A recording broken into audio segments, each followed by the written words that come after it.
ሰላም እንደምን አላችሁልኝ ውድ ተመልካቾቼ እኔ እግዚአብሔር ይመስገን ሰላም ነኝ። እንኳን ወደ እኔ ቻናል በሰላም መጣችሁ እያልኩኝ ከረጅም ቀናት በኋላ ወደ እናንተ ጋር ተመልሼ ብቅ ብያለሁኝ። እንኳን ደህና ቆያችሁኝ እያልኩኝ ዛሬ ደግሞ ምርጥ የሆነ ልዩ የሆነ ለልጆች ለአዋቂዎች የሚሆን ከግሉተን ፍሪ የሆነ የዋፍል አሰራር ይዤላችሁ ብቅ ብያለሁ በአዲስ ስራ።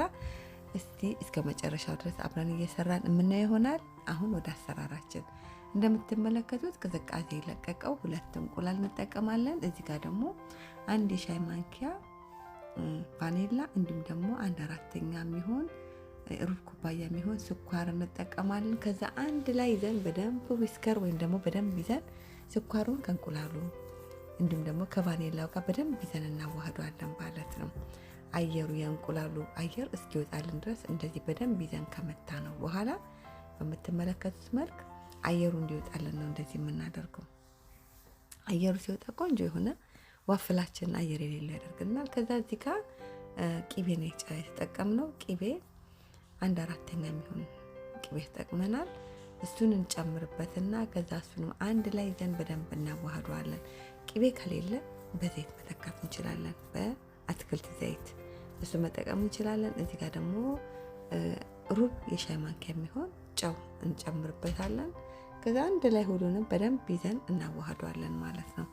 በደንብ ካዋህድን በኋላ እዚህ ጋር እንደምትመለከቱት 1 ኩባያ ሚልክ 1 ካፕ የሚሆን ሚልኩን ትንሽ ሞቅ ስላደረኩት ነው። 1 ኩባያ የገብስ ዱቄት እንደዚሁም 1 ኩባያ የበቆሎ ዱቄት፣ እዚህ ጋርም ደግሞ 1 ኩባያ የአልመንድ ዱቄት ነው። እዚህ ጋር ደግሞ የምትመለከቱት ግማሽ ኩባያ የሚሆን የኦል ፐርፐዝ ወይም ደግሞ ለማንኛውም የሚሆን ዱቄት ተጠቅመናል። ከዛ እዚህ ጋር 1 ሻይ ማንኪያ ቤኪንግ ፓውደር እንደዚሁም ደግሞ ግማሽ የሻይ ማንኪያ ቤኪንግ ሶዳ ተጠቅመናል። ከዛ አንድ ላይ ሁሉንም እናዋህደዋለን።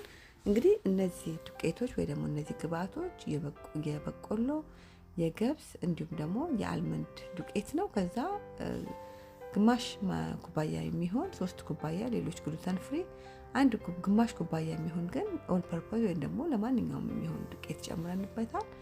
እንዴት ነው ለምንድን ነው ይሄን የጨመርንበት? ሁሉም ግሉተን ፍሪ የሆኑ ዱቄቶች ስለሆኑ ትንሽ ወደ ላይ ብድግ እንዲረዳው ነው ያንን ግማሽ ኩባያ ነጭ ዱቄት እንጠቀምነው ማለት ነው። ከዛ እንደዚህ አንድ ላይ ሁሉንም ግብአቶች በደንብ ካቀላቀልን በኋላ እንደምትመለከቱት በደንብ እቃችንን እናስተካክላለን። በደንብ ሚክስ ካደረግን በኋላ በምትመለከቱት መልክ ማለት ነው።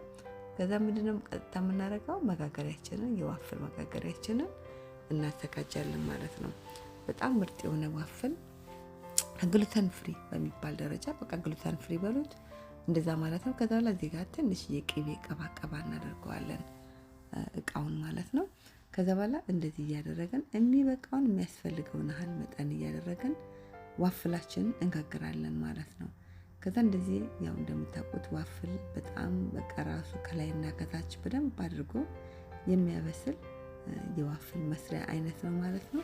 ከዛ እንደዚህ ያደረገን እንደምታዩት ዋፍሉን በእንደዚህ መልክ እንዲጋገር እንጨርሳለን ማለት ነው። እንደምታዩት ዱቄቱ በጣም ግሉተን ፍሪ ነው። ስለዚህ እያመጣጠንን እየጨመርን ክድን እያደረገን እንጋግራለን ማለት ነው። መጋገሪያው ከጨመርን በኋላ ራሱ ጠፍጥፎ እንደዚህ ቅርጽ ሰጥቶ ነው የሚያወጣለን። እንግዲህ ዋፍል ሲባል በየትኛውም ሀገር ላይ በጣም የታወቀ ለቁርስ የሚሆን የምግብ አይነት ነው ማለት ነው። ለልጆች ለአዋቂዎች ለምትፈልጉት ነገር መጠቀም የሚችሉት ለመክሰስ ለስናክ ነገር እንዲሁም ለቁርስ በጣም በዋናነት መጠቀም የምንችለው ቀላል የዋፍል አሰራር ማለት ነው።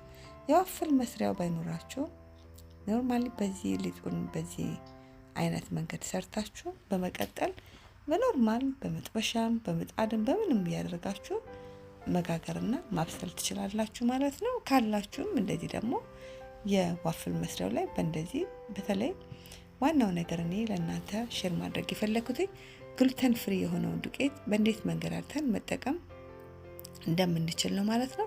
ይኸው እንደምታዩት በተለይ ለልጆች እንደዚህ ነጭ ስንዴ ነገር መስጠት ለማትችሉ ወላጆች እንደ አማራጭ በጣም ምርጥ የሆነ ግሉተን ፍሪ የሆነ የዱቄት አይነት ናቸው የተጠቀምናቸው ግብአቶች። እንግዲህ በቀላሉ ሰርተን ይሄን የመሰለ ከግሉተን ነፃ ወይ ደግሞ ፍሪ የሆነ ዋፍል ሰርተን ጨርሰናል ማለት ነው። ለሚበላ ደግሞ በእንደዚህ መልክ በዲኮር ሰርተን አዘጋጅተን አቀርበነዋል። እንደምታዩት በጣም ምርጥ የሆነ ከግሉተን ፍሪ የሆነ የዋፍል አሰራር ይህን ይመስላል። አሰራሬን ከወደዳችሁት ላይክ ማድረግ እንዳትረሱ። ላይክ ስታደርጉልኝ ስራዎቼ በቀላሉ ብዙዎች ጋር እንዲደርስ ይረዳኛልና ላይክ በማድረግ አበረታቱ፣ ደግፉ ብያችኋለሁ። እንዴት ልዩ እንደሆነ ልነግራችሁ አልችልም። አሁን እዚህ ጋር አቅርበነዋል። እንግዲህ አንድ ላይ ቆረጥ ያደረግን ብንፈልግ ማር፣ ብንፈልግ ሲራፕ፣ ብንፈልገውን ነገር ብንፈልግ የስኳር ፓውደር፣ አይስ ሹገር እላው ላይ ንስንስ አድርገን ማቅረብ እንችላለን።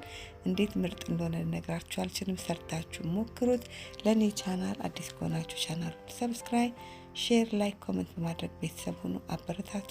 እንዲሁ ደግሞ ሰብስክራይብ፣ ሼር፣ ላይክ፣ ኮሜንት እያደረጋችሁ ለምትደግፉኝ ለምታበረታቱኝ በሙሉ ከልቤ እያመሰገንኳችሁ እንዴት እንደሚጣፍጥ ነግራችኋል። ልጆች እንደ አማራጭ ለቁርስ ከግሉተን ፍሪ የሆነ የዋፍል አሰራሬ ይህን ይመስላል። አሰራሬን ከወደዳችሁት ላይክ ማድረግ እንዳትረሱ። ላይክ ስታደርጉ ብዙዎች ከእንዲደርስ ይረዳኛል ስራዎቼ። እግዚአብሔር ቢፈቅድ ብንኖር በሌላ በአዲስ ስራ እስክንገናኝ ሰላም ሆኖልኝ